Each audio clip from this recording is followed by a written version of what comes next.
feel nowadays like a lot of people they normalize mental health, right? Then they come out with I have a mental health issue like that. Then it becomes like what happened to your willpower? What happened to your mental strength to like handle stuff?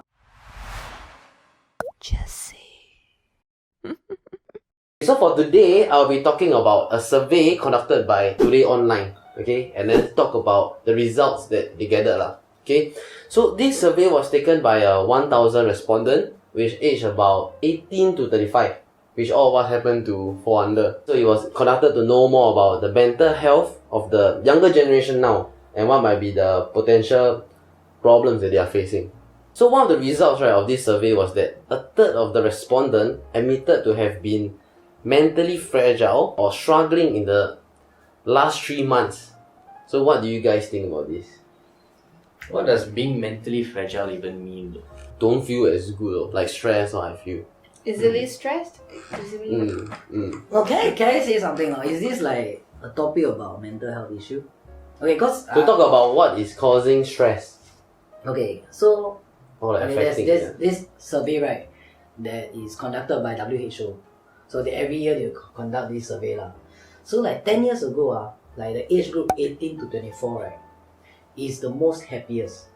Is it? Yes, the happiest 10 years ago. But this year, right, when they conducted the same survey, right, they say that this age group are the ones suffered from the most mental health issues. Yeah, so I don't know, is it because Ridiculous, huh? like mental health Is it have been like promoted or what? Like it's like That's why it's normalized, more then people prominent. like, hey, I got this issue, I got this issue. I think so. Like it's people becoming more weak in a sense. Or I are things believe, yes. getting harder? I don't think so. I think so. Last time, like 10 years ago, it will be harder. I feel. In most things lah. Yeah, but that is like a worldwide perspective lah. I don't know. This one is just a Singapore. No, but I don't Singapore think it differs context. that much anyway. Because locally we follow a lot of the global trends. So whatever is happening elsewhere in the world, Singapore's going to adopt it very soon. Maybe you give them like 3 months or so. Whatever's happening there, whatever's trending there, it's going to trend here also. So what do you guys feel? Do you guys, since you guys fall under that category also, right? Do you guys also feel more mentally fragile and like struggling mentally in the last, let's just say, half a year? Or Okay, I 3 would months? say that when I was young, right, younger lah, this topic was never really something I thought of. Mental health, never really something. And today also, it's not something I really consider. It's not something I've like really given actual thought lah. Do I feel mentally fine today or what? Yes. Because the truth is this: you talk about stress, right? I ask what is being mentally fragile really about, right? And you say maybe a lot of stress, right? The truth is, I've been through a lot of stress. Whether you call it academically, in the pursuits I've had in life and all, there's stress all the way. But I think the fragility is how you adapt to things. How you manage it. If let's say you face all this stress, that doesn't constitute are you fragile or not. Do you feel fine and do you like? What's your threshold? I guess so. Because even if you feel the stress, right, even if you feel it and you react maybe proportionally to the stress you're receiving, it doesn't mean you are fragile or not. I think it's how you look at the stress. Even you can even crumble and still not be mentally fragile, I feel lah. Yeah. That's why I feel nowadays like a lot of people they normalize mental health, right? Then they come out with I have a mental health issue like that. Then it becomes like what happened to your willpower? What happened to your mental strength to like handle stuff? Like last time, right, when you was like sort of like stigmatized, right? Then it's like, hey, don't be weak lah. That's like actually I feel in a way they say toxic but like I feel that that's how people should be there. Like we should be stronger to handle certain changes. And you know what's one thing that I realized, like only like maybe this week, is that nowadays, right, people tend to say this, okay, so the statement is, recently I've been very stressed, I think I need to go and travel, stuff like that. Like the age is like getting younger and younger. Now it's like 18 years old, 19 years old are saying that. Because I know them personally, so I feel that, what stress are you going through? And if you are saying that the stress of the things that we are doing, I'm experiencing the same thing as you, you don't need to go and travel just because it's not really that stress.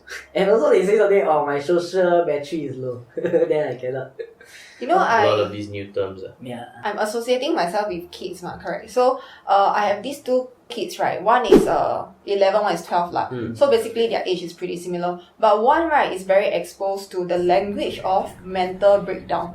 So, she was in her PSLE, but she's like, oh my god, I'm having a mental breakdown. And the way she said it, right, you can know that the tone comes from a source, which is probably from TikTok. The way she delivered the message. But I have another this kid, right, she's 11, she's not PSLE. She has so much more. Every single day, right, she has like piano, she has coding class, she got basketball class, she has all the different tuitions, right? But never once I heard about mental breakdown. You know, she just deals with the stress, and then she just work whatever that she thinks that I need to work on. So I feel that this is something that if you feed the kid with what information, they will output with that kind of information. Yeah.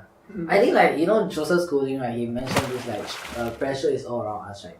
Stress is what we internalize it. Like there's always pressure on us. So like if we don't think that it's an issue, right, we didn't think like, oh, that's a big problem for us, right, then it wouldn't be stressful anyway lah. Yeah, so I feel that actually we shouldn't really like normalize like mental health issue. If not, everybody definitely will suffer from it, man. Yeah. Yeah, the thing about this, right, you know how sometimes people say don't invalidate them. Right, they say validate their mental health concerns and stuff. The thing is, it is one thing to validate, it's another thing to encourage. And that line I feel is getting very blurry. Because now when you validate, you are actually encouraging. You might think this person goes through different things than you. Don't invalidate whatever he's going through. But the truth is, when you validate it, it becomes something that appears normal to him, normalizing it, and this makes him feel like this is how I should be. You're encouraging it. So I feel that doesn't help them in the long run lah. You know that recently there's this choir quitting, right? A lot of like kids or like all around the world, not only kids lah, they hashtag this choir quitting, right? Then they promote it. Yeah, they promote it, and then they be very vocal, you know. They say that why should we stay extra time if we are ending our work at 5? There's no way that we are staying longer for you when we are not getting any benefits. And they are very vocal with this, which I find it like... I once read this comment under the choir quitting, right? The hustling period is over. Wow, I got a lot of likes, a lot of comments and whatnot. So, since we're on the topic, what do you guys think about it? Okay, you see normal life, right? How much sleep do you all think a normal person gets? 8 hours? 8 hours or so, right? When you're in army, how much they actually give you? Daily, I think quite a lot. Like, 6 what's or the yeah. Around. Okay, they give you 7. 7 is the rest. 7 is the norm. Okay? Yeah. In mission time, if you can get 4 hours, very good already.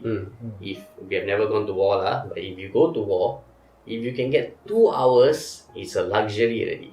So now imagine this. If let's say we are in wartime, 4 hours of sleep, right? When we complete war, we go back to normal army, 7 hours of sleep. Is 7 hours a luxury, and is 7 hours something we feel very comfortable with? Yes. Yes, right, because we've been through the 4 hours already. If now we are used to 8-9 hours duty sleep, now if let's say we are put through the rigor of army life and we have to survive with 7 hours of sleep, will life be tougher? Yes. It would be, right? How I feel, right, is most people are living the 8-9 hours beauty sleep life. There's a very small subset of people who have the 4 hours. Then there's a slightly larger group that's living the 7 hours. The 4 hours people, when you give them 7 hours, right, they survive like a boss. They thrive in that kind of condition. The 8-9 hours one, you put them in the 7 hours, mentally fragile. So the thing is, if now you are an employer, you want people to operate in wartime, because sometimes the climate is just difficult. COVID was a wartime period for us. If you want them to operate in wartime, right, can you get people who are 8-9 hours type? They will never be able to survive, they'll never be able to perform. So you want to embrace your choir quitting and stuff, right? I as an employer, I don't want you, because I want the warriors, I want the people who can survive 4 hours of sleep. Okay, this is the analogy, right? 4 hours of sleep, so that when normal time, 7 hours, they thrive like kings. That's how I feel lah.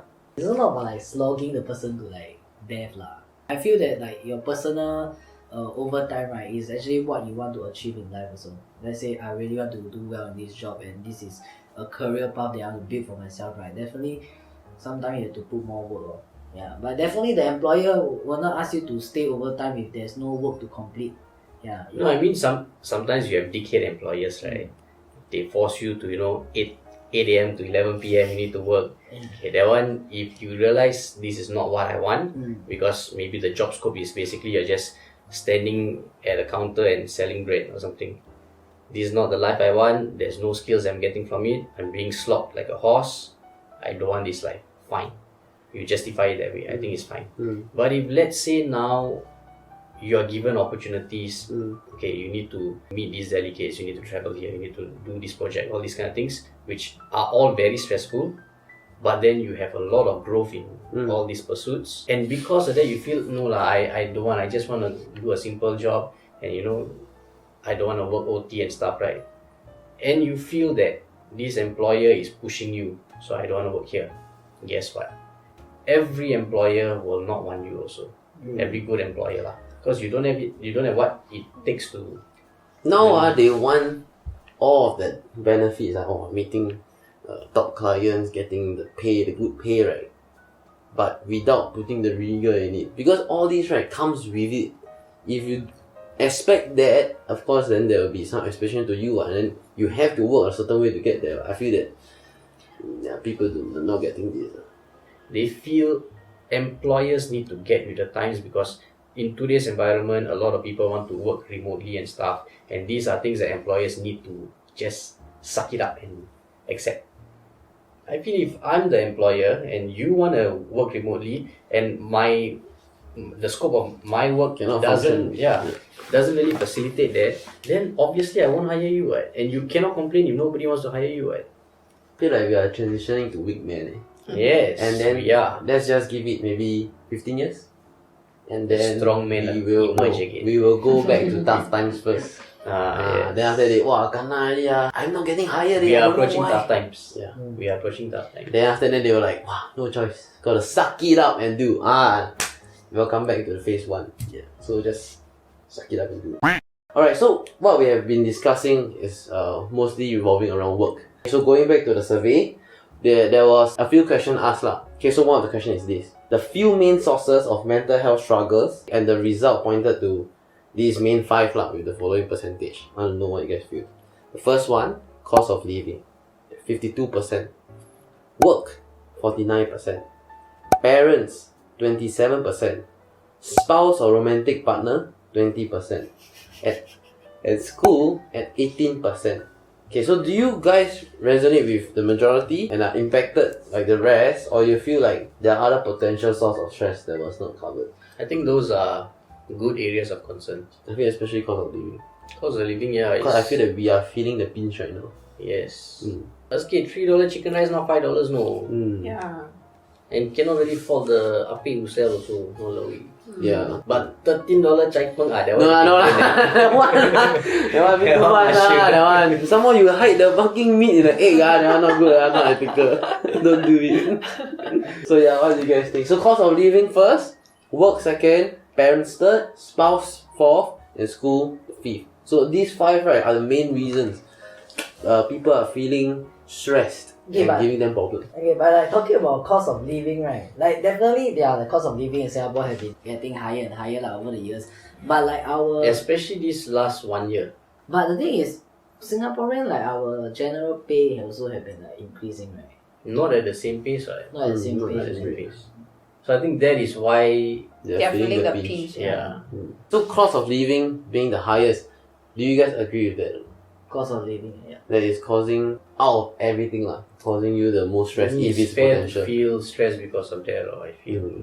Because for cost of living, right, then they ask slightly deeper, what exactly, which expenses is causing you the most problem? Housing, car, food, everything lah. If you light also electricity. Food probably will be a big one. But the highest, right, it's food lah. The highest, right, is groceries at 55%, healthcare at 51%, food at hawker centers at 47%. $13 chai peng. Yes. Utilities at 47% and housing at 41%. Yeah, so the highest is groceries. Yeah, NTUC now bloody expensive, no longer fair price. But can I say something or not? I love Midos. Oh yes. Wow. But now Thank Midos you. 120 eh. No lah, no lah.